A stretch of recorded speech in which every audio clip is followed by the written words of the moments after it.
or after our recording. Sorry. Jesus. Beautiful. Yeah. What's up, man? I haven't seen you since Mount St. Mary's. I know it's been over a decade. Dude, don't say shit like that. Well over a decade. It's been like 15 years. Do you feel old? Yes, very. Yeah, my back hurts. I wish I had whiskey or rum or whatever the heck you're drinking. What the heck? Why am I not in that studio? Dude, come on out. Where's home right now? I'm in Maryland. So Gotcha. Okay. Yeah. This is definitely here in Indiana. This is in our warehouse for the construction company that I run. We saw this cool space, like it was a secured part of the warehouse, and we're just like, you know what? This is 100% going to be a speakeasy. And now we hold way too many meetings in here. We drink way too much good whiskey in here. And it's probably been bad for my liver, but it's been really good for my wallet, is really what I'd say. and for your soul. It's been good for your soul. Yeah, sure. Let's go with that. Yeah, there has been no stress in that speakeasy at all. No, not a single time. I definitely haven't gotten into any fights with my my co-founders or anything in here. No, there are actually never any fights with any sort of partnership, like ever. And everybody agrees on everything all the time. I think that's the end of the podcast, right? Yeah. Yeah, mic drop. Let's just tell the myths of real estate investing and everything. Right?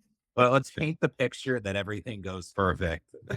I mean, that's what a lot of people do, right? Everyone talks about how great it is all the time. Yeah. Well, hell, my episode of the T&H podcast just dropped the other day where I talked about getting robbed for 250 grand.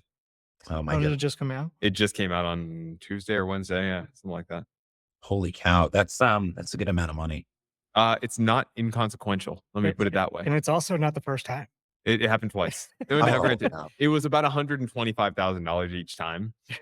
So I didn't get robbed of $250,000 twice, but Yeah, I mean, Still. depending on how you spin it, I mean, it was like it wasn't $250,000 like rob. Like it was only Yeah. to $105,000.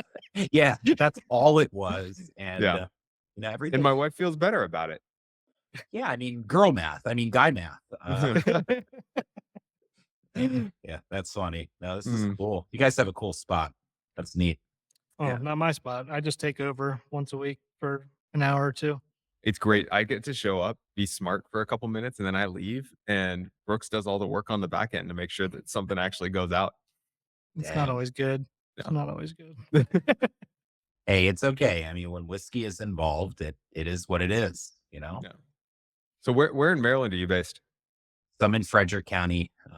Actually, what's ironic about this is went to college in Mount St. Mary's, which is in Frederick County, Maryland, and then never expected to move back here after graduating college. But then I met my wife, and when we were living in Baltimore, she was like, "I'm done with the attempted carjackings. I'm done with your airbag getting stolen out of the car." Yes, that is a thing. Wow. That actually mini rant for a second. That was fascinating to me that somebody would go into my car and steal my airbag. Like the risk. That was like a big thing when I was a police officer. I took so many calls. Wait, but About what that do they stuff. do with an airbag? They resell it or they put it in Yeah. other cars. Black market, like you can get a couple grand for it and stuff. Apparently, I mean, the things you learn when you go through this. Yeah. I never would have thought that. Like, yeah, carburetor, all that stuff, but freaking airbags, man. Well, I was joking with the cop. I remember like clear as day, Baltimore City cop showed up and he's like, "Oh, another airbag stolen." That was his first words. And I was like, "Another?" He said, "Yeah, it happens all the time." And I said, "Is it rude to say, I hope it popped in this person's face after they stole it? Like they're carrying it out to their car and it goes like right in their face. Like that'd have been awesome." But No, that's fucking poetic justice. Yeah. yeah, seriously. But man, so Brooks, you were in Baltimore County Police, right? Yeah. Oh man. Yeah, you got like all the bleed over, no pun intended, from Oh Baltimore. yeah. Oh yeah. Everybody who stole a car down there was running up to the county for us, so we got to chase them. God. I was in Baltimore County Fire Department, up in Parkton and Owings Mills. Yeah. so- I was Franklin precinct, so I was Owings Mills, Reisterstown. Yeah, that's a special area. Yeah. Yeah, That's a nice way of putting it. Reisterstown Road. There's some great parts, but I mean, it also runs all the way down to the heart of the city too. So it's a main vein. So Yeah, don't go down to like the what is it, southern or eastern end or the other end is like kind of want to avoid. Like, but yeah, yeah, that's yeah. fun. So I when did just avoid it because I got too much family in that area. Well, your family's in Ellicott City though, right? Yeah, for the most part. So they're in a nicer part of town, Yeah. which is closer to where he lives actually. Okay. yeah, it's Closer, yeah. pretty sweet spot. So when did you guys get into real estate investing? Let's talk fun. I started when I was still in the police department. So my first investment was 2015, I think, was the first property I bought. And I bought it like literally right. Bought a couple at auction right in Owings Mills and in the Reisterstown area and flipped them. Me and one of my partners. Nice. So Yeah. Well, I Nice. didn't know that you go further back than I do. I started in 2016. I did a house hack in Southern California when I still lived out there, and then began buying out here in Indy in 2017 and moved out here in 2020. Dang. which has expanded into wedding venues and construction businesses. Dude, I'm the like most accidental investor of all time. Like it's just shit has happened, and I've just been along for the ride. Hey, as long as it's good shit. Yeah. Yeah, that would be I it. was literally talking to Brooks just a minute ago. I was like, shit, do I want to do another wedding venue? Like it's falling in my lap. It's gonna fucking happen, is what's gonna happen. You But gotta like, do it. You gotta do it. Do it. I What's mean, holding you back? funny, Brooks and I were talking about this last week. Time. Oh, yeah. Time. Yeah, I mean, I'm running two other ones, got the construction business, running my own shit. And so it's just, yeah, there are not enough hours in the day. No, that's one of the things like my wife and I talk about quite a bit. Like we want to continue scaling up, but we kind of hit a tipping point where we have to outsource like some of the low value like tasks that are taking up like just a ton of our time. And like just getting to that point of outsourcing though, it's like so much work to even outsource. Yep. So I've had this conversation with a lot of people, and I remember it was back in 2020 actually when we moved out here that I hired my first employee. I read the book Who Not How, immediately bought the audio book and listened to it as soon as I finished. And then I hired my first virtual assistant at the end of 2020, going into 2021, and it changed everything, man. Hmm. It immediately blew me up. It allowed me to take the things that were not hard, but that took time out of my day, the 15 minutes here, 30 minutes there, the 2 hours to analyze it, do an initial analysis on a deal. Um, and now they're never gonna do it as well as you are, but once you make that commitment to bring somebody in, yeah, you'll spend more time early on than they'll save you. But after, that initial training period, they'll save you 3 to 4 hours a day Hmm. that you can go use those 3 to 4 hours to be with your family, to hang out with your wife, kids. I don't know if you have any. And actually, I do know you've got I think two daughters is what the bio said. Um, and yeah, it allows you to go spend some time with them or go and do the things that are the $100 an hour, $500 an hour tasks. And so, um, it's worth it. And I know Brooks can say the same thing. He's outsourced a decent percentage of his business. He's hired overseas and locally. And dude, once you make that decision and you're like, I'm going to do this and I'm going to take this serious, I'm going to turn this into a business and not a job, it changes everything. You know what's funny? It's also like after you do that, you're like, if it falls back on your plate again, you're like, I'm not fucking doing this again. I gotta go find somebody else to do this again. Yeah. Well, what's funny is like probably a year ago. So we had our second daughter in May. And oh man, I'm gonna go through the evolution of an interesting decision we made. We've done this now twice in a row with our first daughter and now with our second, but this time it was just a colossal undertaking. So my wife and I get this great idea, like when she's in the second trimester of being pregnant, to go buy more real estate and like rapidly scale our portfolio. So this year, second trimester bought 9 units, like back to back, like and I had a VA All at the singles. No, two duplexes and one 5 unit mixed use commercial residential. Nice. Um, yeah, and well, the trials and tribulations that Yep. doing flips, like if everything can go wrong, it will, and it did, Hmm. like, and it has, and I can't wait to sell this off. Like permitting, like it's going to take 4 weeks for permits. Okay. Well, why is it taking 8 to 12? Like, like, oh, there are tenants in there. Oh no, they left the day you signed the dotted line on the papers. And, the leases may or may not have been accurate. Like when you got them, like just different Yeah. things.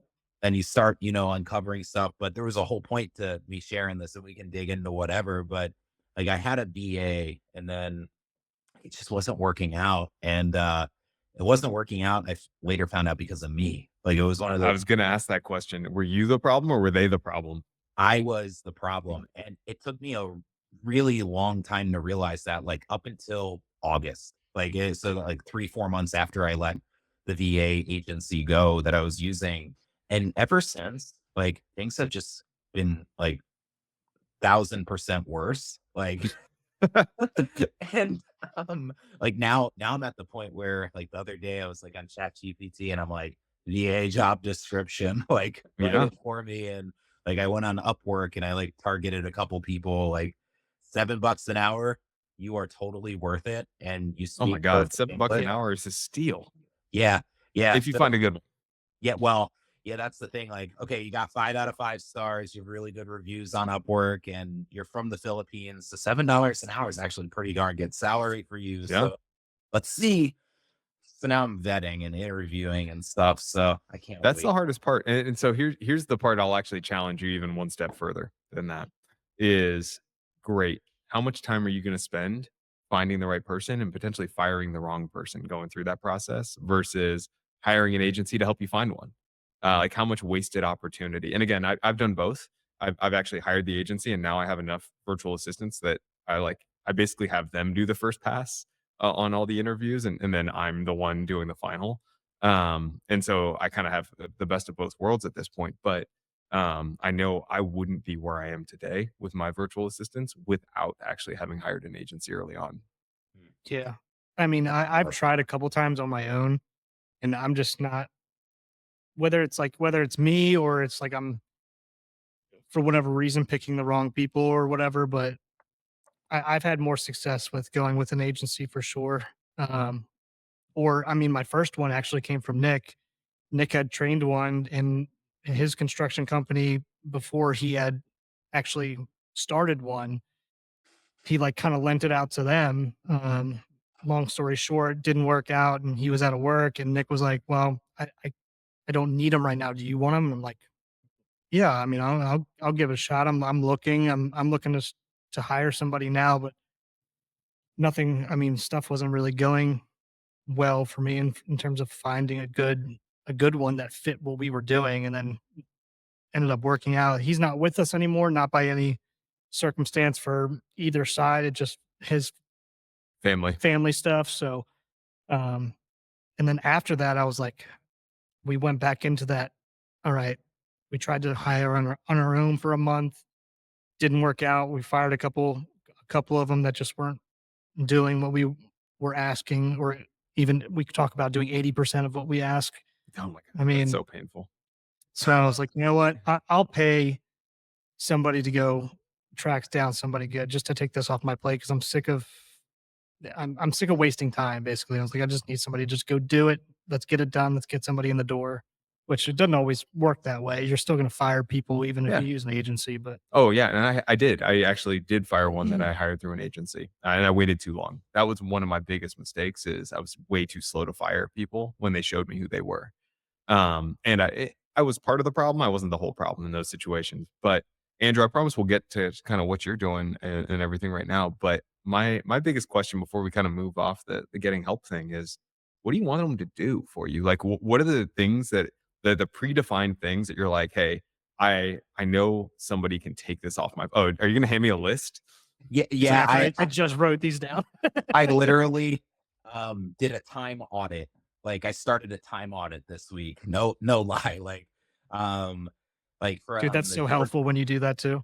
Yeah, and it's also miserable at the same time, like looking at like Yeah. where I'm spending the most of my time. So I'm still going through that. On the short-term rental side of our business, like I've automated most guest communications, which has been great, but there are still those ad hoc ones that come Of up. course. There's some marketing, there's some maintenance stuff, and I just want to generalize like SOP of like the end-to-end life cycle of somebody renting short term, like just as a task, as a project, like just like let's map that out together and like let's pinpoint those opportunities to further automate that maybe I'm just not seeing because I'm in the weeds. Um, Long-term rental piece, managing maintenance requests, checking in with the tenants a little bit more than I am doing now on my own. Like So just have, you're self-managing? yeah, Okay. part of our portfolio. The Okay. 9 unit we're about to offload, that we literally purchased in April. We flipped, and then we're looking to sell. Like we're about to be under contract today.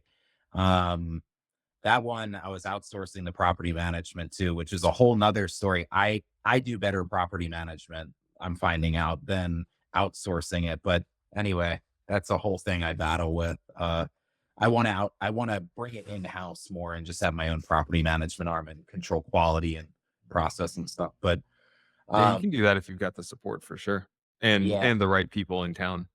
well, yeah, and that's what that's one of the things the VA is going to help me kind of map out also on the long-term rental front. Like let's start to again develop the process and like each piece of like the life cycle of a tenant and build like and then like see where we can like mechanize, fancy word, automate, and like kind of go from there and let's see if we can repeat that. Then there's some other things like on the market research side, like from a wholesaling perspective, like managing like a CRM. And then on the commercial real estate side, like some of the stuff we're looking to get into, just doing some initial analysis and stuff. Yeah. So yeah, I mean, there's definitely and there's some more stuff like out there, and I'm like, okay, like, is this one VA's responsibility? Like, is it more than one? Like, I need to work on like prioritizing, like where do we start, and then like how much work is this actually going to be, and we'll probably find out more along the way. But yeah, I've been doing a time audit though to answer your question. Got my You're little you're getting ready, man. You're ready. yeah yeah. Let's go. So Who, not how, would be my biggest recommendation when thinking about this. That was one that just blew my mind, and, I had to reread a couple more times just to make sure it's actually sunk in. Mhm. hey, who not how. Yeah. Yeah, so I mean, I know we've kind of been I mean, we kind of always kind of do a cold opening, and That was a good I cold mean, that was a opening. great that was probably the best one we ever had. So, I mean, I kind of wanted to give you the floor to kind of start, give us the background, how you got in, the whole spiel, you know? Yeah, no. So got into real estate 2015 actually as well. Same as you, Brooks. Was living didn't know when I purchased Center Road townhome in Baltimore that like that would eventually become something we rent out, but ended up buying it and saying, you know what, this is a nice area. Like Canton and Baltimore, like seems like a really good rental market. I looked at some data Yeah. points and um, I said, okay, like let me buy this and live in it. I like the area anyway, and was living there. I met my wife, and like when we met, I said, you know, like there has to be more to than like this 9 to 5 stuff. Like I want to secure our financial future and everything. Like when we move out of here, like I think I want to be a landlord and rent this out. And she was like, okay. And I started like learning about rental laws and inspections and like reading up everything I can and like going through Baltimore City's like bureaucratic process to rent a rental unit and all of that stuff, which actually isn't too bad. And ended up, you know, doing tenant screening, automated like maintenance requests. They can go into a portal and enter it, and I get a notification.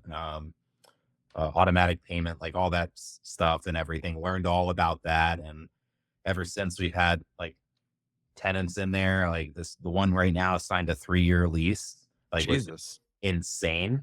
And I was like, Tell me okay, got tell me at the Hopkins nurse. it is, Yeah. yep, yep. I And mean, you can't beat that. I mean, I love those camp rentals, but I mean, yeah, It's gotten expensive now. Like it it's is. Yeah. so hard to find like something for like less than 150K that like you have like upside to like 225, 250 anyway. And you can get like upper 1000s in rents and everything, but it's just hard to find. Um, but then that catapulted us into we were like, well, let's dabble in short-term rentals, and we bought um oceanfront condo in Ocean City, Maryland. Hmm. um, which was killer because like the day we did it without visiting, and our realtor went there and like took some videos and some photos. So we had like a solid on the ground team, like from that perspective and like from a GC perspective and like all this other stuff. And we were like, hey, we're looking for something where we can put like 50K into it and like it's gonna just thrive during high season. And she visited this one place and then it snowed and like during their open house and like nobody showed up, and we looked at the videos and we're like, we want this. We put in a bid, and just because the timing was snow and everything, we were the only one. And this is when everybody was getting like 10 bids on a home and like over asking price and like Huh. so we were the only one, and we put in full price offer because we were like we don't want to go above and have to deal with all that like Yeah. stuff. Like we just want to put in like what they're asking, and we did that, and we were the only one, and we got it. So then we started dabbling in that. I originally like outsourced like the management for 2 summer seasons and found out that it was horrific. Like Nobody cares the way you do. yeah, well, that too, and like just reading customer complaints and everything about like cleanliness, which is like literally the staple child of like short-term rentals. Like you have to have it cleaned really well.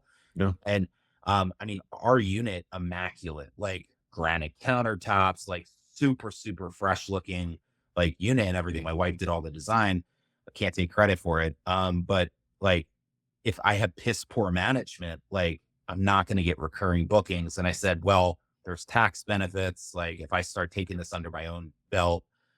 So January of this year, I got on a platform, literally spent 60 hours, like 2 weeks, like 3 weeks, like waking up super early, going to bed late at night to fully automate the booking process, the guest comms, the website, If you don't the mind me asking, what platform is that? Logify. Okay. Uh, And I've heard great things about that one. I use Guesty personally, and so I was just curious. Yeah, so I was gonna use Guesty and decided to just go with Logify. They're all the same thing in the grand scheme, but like you found the one that works for you. Yeah, yeah, and it's been a journey. Like this year we were at 95% occupancy during the peak season, That's uh, incredible. which for our first time self-managing and handling all the marketing on our own, like we're like, holy cow, like we can do this. And I had one phone call out of, I mean, we had something like 40 turnovers, like because there were a lot of short stays and everything, like 2 night stays. So like I think high season was like 90 something nights. And we had out of like all of that, like the amount of like turnovers and everything, like we had one phone call. Like, how do I use the lock code? And it was this person that sounded like they were a little older, not to age discriminate or anything, and they just didn't understand electronic locks. But um yeah, it's been killer. And I mean, this year has been like an insane year, like from a real estate investing perspective, because we we automated our short-term rental business, and then we purchased not a 9 unit portfolio to do a fix and flip, and we were going to hold. But now we're offloading it because we also bought some land, and we're doing a ground up boutique wellness resort build in Northern All right. Virginia. So We got to talk about that, man. But Yeah. first of all, hey, like cheers to you, man, for getting Yeah. an offer on your portfolio. I'm glad we got to be a part of you doing Yeah. the We're closing here process. for it. So yeah, here, water. Yeah. it's Yeah. all right. But you can celebrate with You're still something on the harder clock, later. right? But that's awesome, man. Mm. Congratulations. Thanks. Are you gonna do well there on that flip? Yeah, we'll make about 30% on our investment, which is That's incredible. pretty. Yeah. Yeah, yeah, I don't know we're too many people who pass up on 30%. no, Like, well, can- it doesn't feel like, honestly, it's been exhausting. Like this was hard work. Like and that's the thing. Like I try to tell folks, like I got a buddy that's like buying his first investment property and it's a 3 unit portfolio. And I'm like, dude, go to one, learn first. Like don't jump into three, like three at once. Like if I was just starting out, I would have been overwhelmed.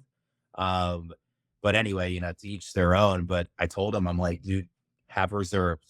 Like the bank asks for a certain amount of reserves and they're asking for a reason. And I can tell you, I drained them the last 6 months. Like we actually went through them and we budgeted for having even more reserves. So thankfully we did. Um, Mhm. but you can't just like expect everything's going to go perfect because it never does. Like, so, No, uh, but yeah, man, like guys, it's been crazy. Like this sounds like year, one heck of a journey. yeah, it's been, And you had a kid in that year. yeah, Yeah. yeah. That's what made it nuts. Like, and the year's not over. Like, I don't know how much more. I think I'm gonna take a little break. Like after we close on this, like, No days off. No days. Yeah, it's always like, yeah, I'm gonna take a little break, and then another wedding venue comes on your I on your mean, thing. like, I think that's literally what happened. And Wait, it's hold like, on. Wait, you're talking about taking a break, but you're doing a ground up development of a wellness center. Let's talk about this. What the hell, first of all, is a wellness center? And tell us how you got this idea and what you're doing. yeah. So, I'm probably not gonna take off like at all, like for the remainder of the year, just to be fully transparent. Like it's kind of like I'm at this moment where I'm just tired, and I may take a week and like just kind of like get my bearings straight. But there's so much crap out there that I'm like, God, I just want to conquer the world. But you got to take a bite out of an elephant one at a time. But so the boutique wellness resort stuff. So 2 years ago, um, I said to my wife, I said, one day I want to open up like some sort of small like hotel resort. And she was like, why? I said, well, I want to offer like, I want to take that Airbnb experience and replicate it, but I want it to be super unique.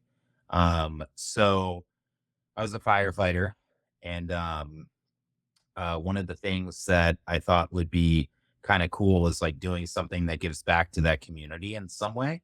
Um, so I didn't know what that some way was, and I didn't know what that unique feature was going to be. But over time, we've gotten there, and I'll share that in a second. You'll be the first to hear like what the concept is and everything. So first heard on the Indie Investor Speakeasy, like yeah. and um, You so just make sure you keep a room open for us to come visit. Yeah, no kidding, man. hey, we're gonna do a soft opening. So I'll tell you a little bit about it. So we purchased land. We purchased 32 acres of land. Up one Where month is that? in Northern Virginia in the Shenandoah National Forest. Like we are quite literally in the Shenandoah National Forest with expansive views of the valley, highest elevation point before you get into the national park. Like it is it's incredible. So we got 32 acres. Like 1 month after we closed on 9 units, we closed on 30 acres of land. So the bank probably thought we were nuts, but they were saying, show me the money. Come on, bring it, bring it. You know how they are. We went through site design planning this summer, so we didn't know how many units and like what it was going to look like until this summer.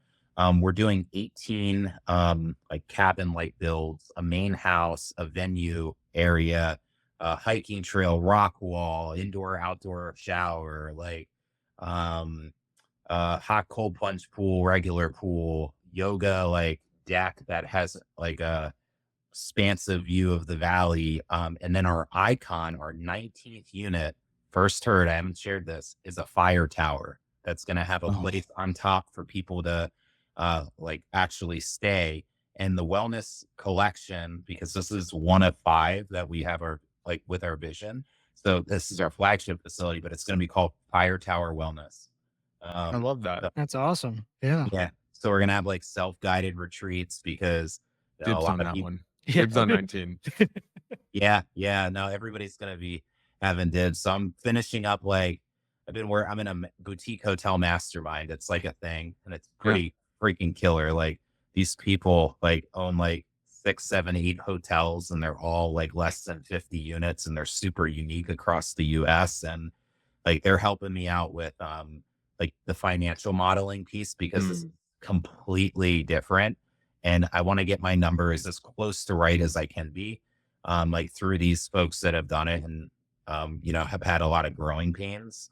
So I'm finishing that up, and I have to figure out, outside of the 70% that the bank agreed to fund from a construction perspective, like how am I going to fund the rest? So I need to kind of Yeah. figure out like how to get creative in that Th- space. Everything. There's money out there if you've got a creative vision and you've got a deal. So I don't have a lot of concerns about you being able to pull that off. I do want to ask though, as you're kind of looking at this, most of the people we talk to here on a regular basis, they're used to kind of one of two things. They're used to the 4 unit and under, which is obviously based on a comp model, or the 5 unit plus, which is based on an income based model. Obviously, you haven't even broken ground yet. You're not necessarily thinking about what your exit's going to be on the back end, but like, how is that valued? What do they trade at? Like, can you give a little bit of information on that? Because I have no idea. Yeah, yeah, no, it's a good question, and actually, it's something that the last month I've learned a lot about this. So it's purely based on overall net. NOI. Yep. And then there's a How do you little bit. calculate NOI? Sorry, just to slow it down for a sec for most people who might not be aware. You take your gross coming in, which is like, hey, I'm renting a room for $200 a night. I'm just using simple math. Yeah, yeah, yeah, I have 50% occupancy is typically like the occupancy level that I like to use for my projections. It's super yeah, conservative. I hope it's not 50%, but anyway. yeah. Um, and you calculate how many rooms you have, you multiply that times the daily nightly rate. And like that daily nightly rate fluctuates. So you have to Yeah. have a range, right? Like, and that range is called an average a daily rate, Yeah, ADR. So ADR, yeah. yeah. So anyway, you take that and then you subtract out your taxes, your insurance, your management fees, your overhead expenses, your staff, like in this case, staffing, because I'm gonna have to have people on site. Um, and you subtract out like marketing costs, telecom slash internet costs. The list goes on, and that gives you like your your net, and then you can subtract out debt service and get a more accurate number and everything. So Gotcha. debt service in our case is going to be a combination of bank financing and then Private, probably. probably outside like type Yeah, of either debt or equity funded. We don't know yet, so it's kind of yeah. T. Um, And so then the NOI is then divided by a cap rate? Is that generally how it works? Kinda similar to an apartment complex? Mhm. Okay, Exactly. Yep. gotcha. Yep. And typically in the hospitality industry, up to a 16x on the NOI for the evaluation, like of the Oh, property. wow. Up, but in the boutique space, it's closer to a 6 to 10, just because it's smaller. So it's Um, more like a what is that, like a 12 cap rate or something like that in that ballpark? yeah, Okay, it's a 10 to 12. Yeah, it's okay. like the target. Yeah, I'm basing everything on a 10 cap, but 12 is probably more realistic. So yeah, it's and then there's a ton of overhead, right? Like there's supplies, Mhm. there's amenities and like food and stuff, and like you have to figure that into the business model too. Like originally, just to be transparent, we are going to be all inclusive. And when I started digging into the finances, I'm like, this is not feasible. Like Yeah, we are going to be getting hit so hard, like with all these extra expenses, we're just not gonna be able to do it. Um, Here's the kicker of all of this. So it's a about fasting retreat.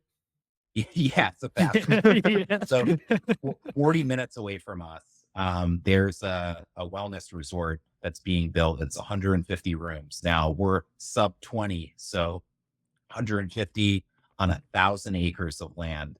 And Ooh, it's backed by Hilton or Hyatt. It's one of the H big brands. And they're building like 40 minutes away from us. And for us, like that is such a good sign. Like because validation. it's validation, but also like some of the chatter and some of like the data that we've been reading is that the millennial generation that we're all, in and everything, and like generations that are coming up like to the workplace and everything, what they're looking for is not only uniqueness, but smaller, more community feel type of retreats that are just isolated. So we're 45 minutes to an hour and 15 minutes outside DC. So we're looking to capture that market. And when we get into marketing, down the road and everything, we're going to leverage influencer marketing in DC to go target like, hey, we gotta hop on this and get out there. So we're super excited. I mean, there's a lot to figure out. There's a lot I don't know. And like right now, honestly, the biggest thing, I'll be fully transparent. Like, I would love to find a partner that loves capital raising. Like, I would love somebody to say, Andrew, that idea sounds killer. And then show me your financial model when you're done with it. And then after seeing it, be like, hey, I'd love to partner with you on this and get the capital. Like that part I dread, like, to be honest. Like, Yeah. um, Asking for Yeah. money is hard. So I think you just went out to our entire audience who basically just, can raise. And to be honest with you, Andrew, like when you started like posting some stuff about the boutique hotel, and I brought this up on the last podcast about like what have we been thinking about doing? Like if we had all the time in the world, um, money was no object. Like what's something that's interesting you right now? And like we all brought it up, and I'm like, well, yeah, I started bringing up like a boutique hotel because I started seeing some of your stuff and started looking into it a little bit. And I'm like, man, that's super interesting. And it's and like you said, the validation that all these big name brands are starting to like, that's where they're putting their money now into doing stuff like that. And they really want to have like, there's multiple hotels that have gone in around here in downtown that are backed by like either Marriott or Hilton or whatever that are more boutique now that I mean, people rave about them.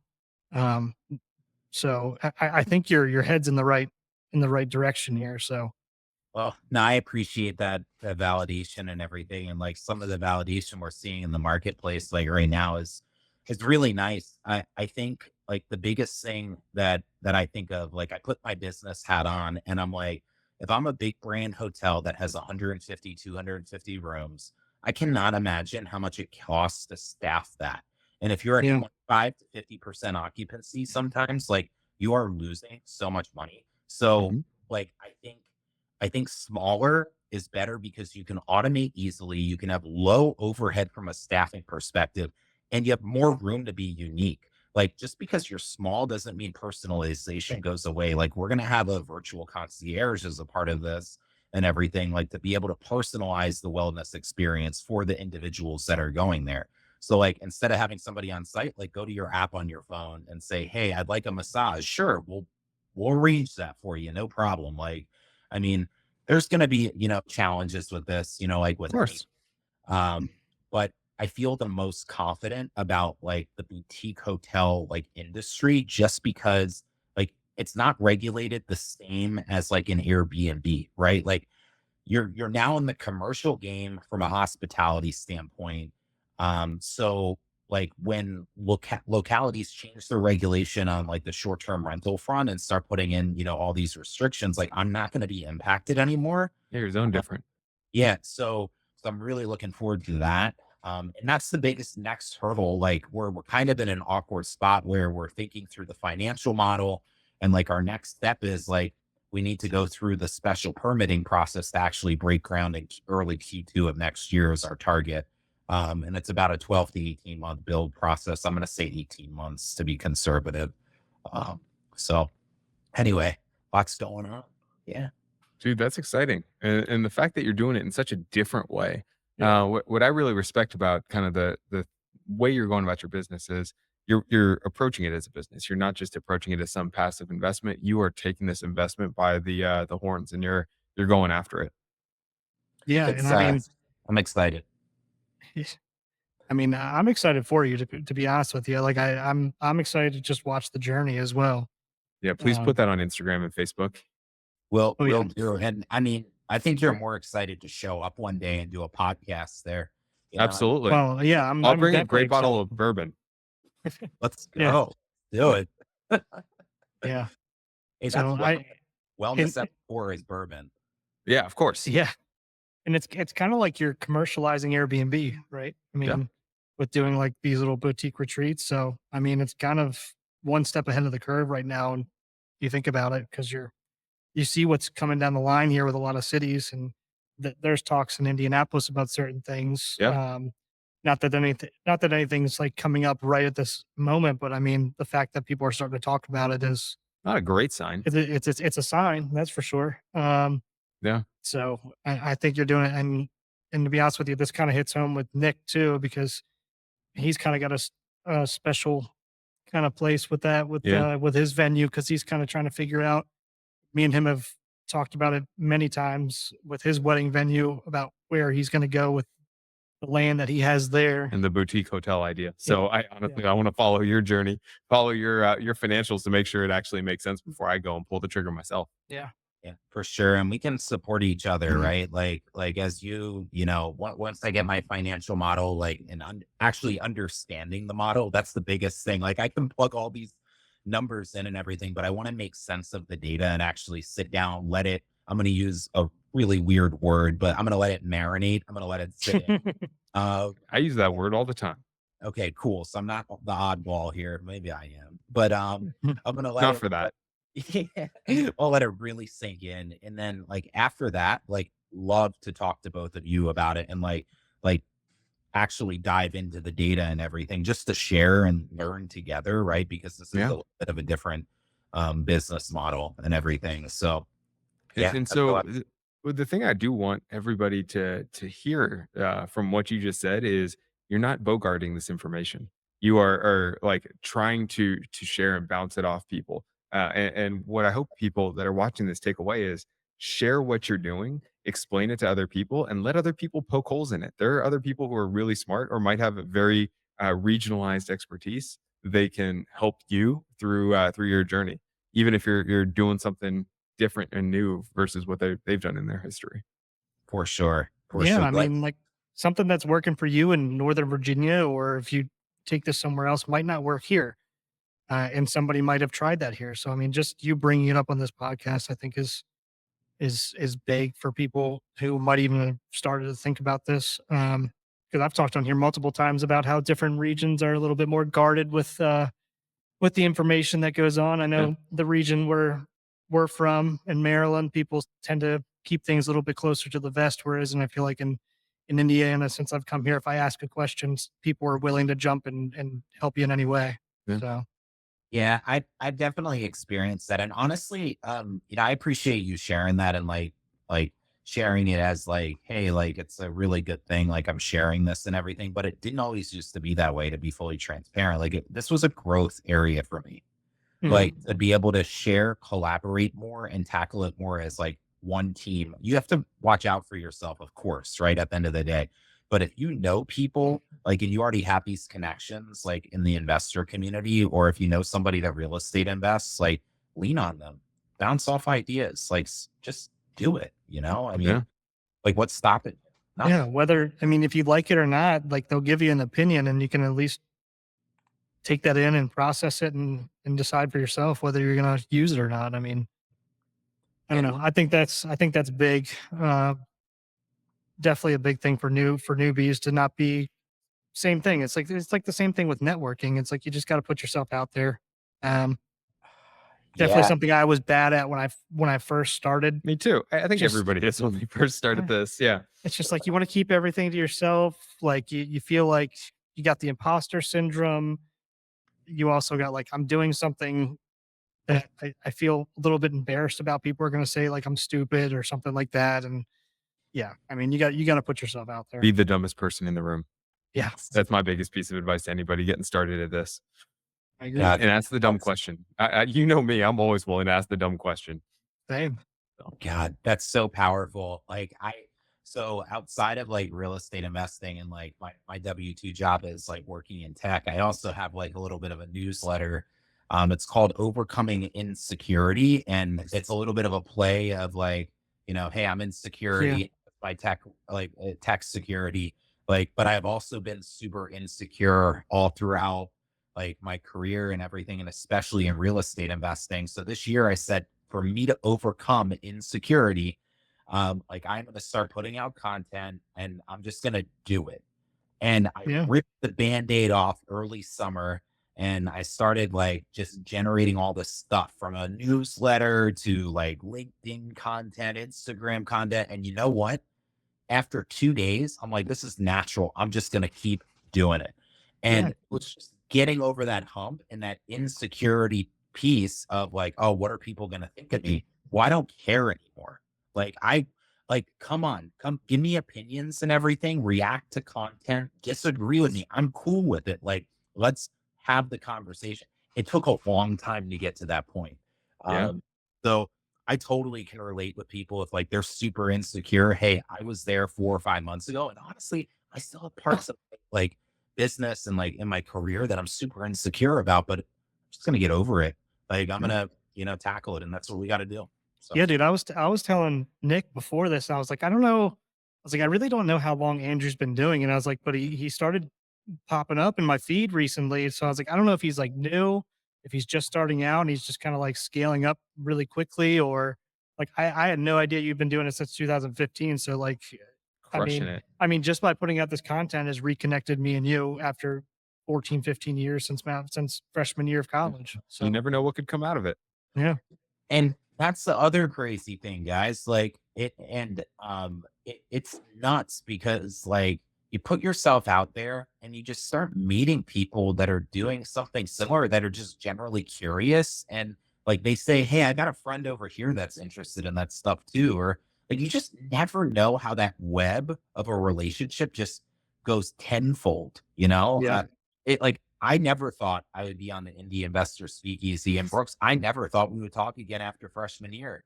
yeah, Like, and here we are, and you guys are killing it in Indiana, whether or not you believe it or not. I think you are. So, um, Hey, we so got a fan out east. That's what matters. got yeah. one fan. I mean, I don't know if you've kept up with him much since college either, but I mean, Josh Winter does a ton of. I mean, that's what he does is real estate investing. So I Yeah. mean, it's kind of crazy how it all just comes all back together. Mm. So He's actually not only a good friend, but he's provided so much mentorship and support to me like through yeah, the journey. Like I ask him, like going back to like asking questions, I always say, I got a stupid question. And that's a part of my insecurity, I right? love that.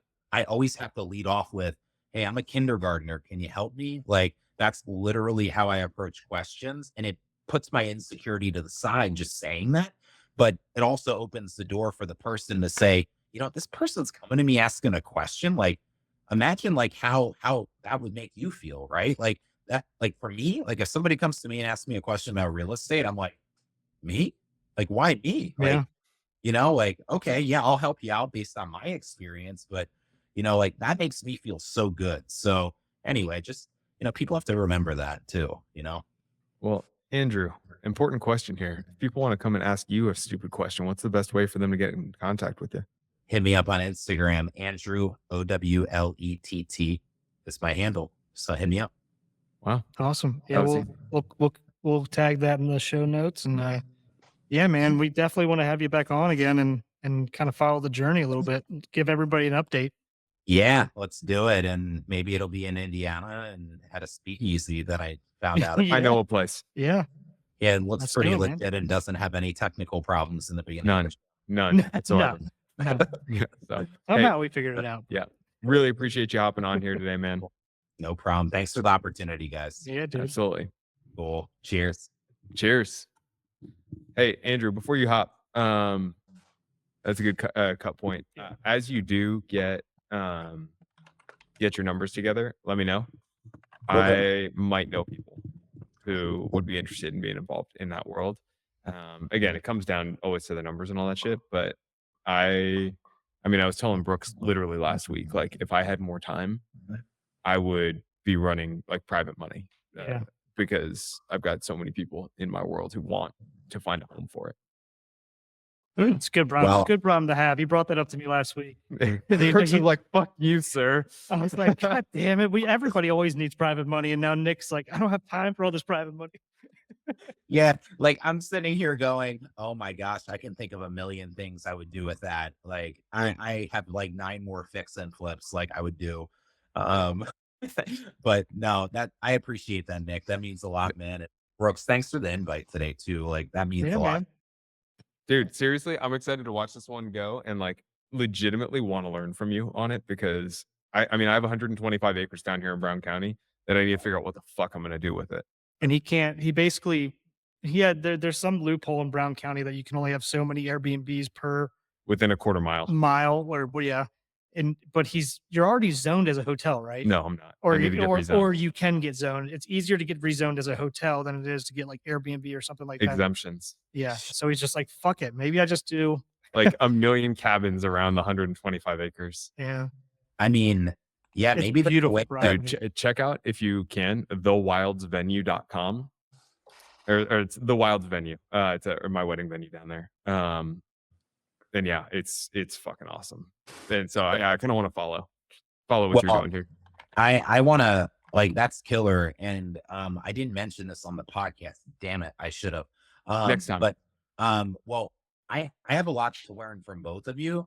Like on the flipping side of things, like honestly, I just have a ton to learn in that space. Even though I've done it this year, like I feel like I have a million questions. But number two, the venue space, like my wife and I always thought it'd be cool to have a wedding venue and like be able to do that. But it is fucking hard. You think Airbnb is hard, my friend? Now you got to deal with wives. Yeah, you got to deal with 23-year-old crazy broads. Okay, yeah, I don't want. To be clear, you can make a fuck ton of money, and I'm like literally talking to him about like, should I take down number 3? Yeah, but like, it's so much more work than you think it is. Well, that's be ready for it. Have your VAs ready. I mean, to be clear, I have 2 venues right now, and I have 3 full-time employees and about 15 part-timers. Damn. And he brought his big project was to bring liquor in house. Oh my god, game change. Which was a game changer. Well, yeah, there's a venue in Northern Virginia we were like about to put a bid on, but the lady that owned it for 30 years didn't have books. So we're like, how are we going to evaluate this? Like, it's kind of like very speculative and everything. We didn't feel comfortable. Like her tax return showed $0 of profit made because she was trying to not pay taxes. So I'm like, of course. Yeah. Yeah. You gotta have that. That's when you make the offer. That's when you should have put a bird call out and been like, hey, I need somebody to look at some tax returns and read between the lines with me here. See, and these are the things like that you learn along the way. Like just put it out there and like see who wants to take a look at it, you know? Yeah. Like, yeah. And can you help me read? Can you help me read this? Where's she hiding money? Yeah. The other thing is it was a brewery too. And I was like, heck yeah. Like I have a brewery and a venue and I'm gonna get fatter. Like does it get any better than that? Yeah, I mean, I'm gonna be such a happy fat beer owner. Like but anyway, it just didn't work out. So it is what it is. But on to the next. Yeah. Cool. Yeah. Well, dude, if you do want to reach out, it's nick@offleashconstruction.com. Yeah, and I'll connect you guys in the text too. Okay, cool. Yeah. That sounds good. Brooks, do you have my cell? I'm gonna send. I mean, I used to in college, but cool. I'm gonna send it. We'll on see, Instagram and we'll get a text thing going. Cool. Perfect. Well, I'm gonna go bounce to. Yeah, go sell that shit, man. Congratulations. Yeah. Thanks, guys. It was great talking to you, and we'll do this again. Yeah, man. Sounds good. All right, man. Thanks, buddy. Talk to you later. Yeah. Bye. Talk to you later.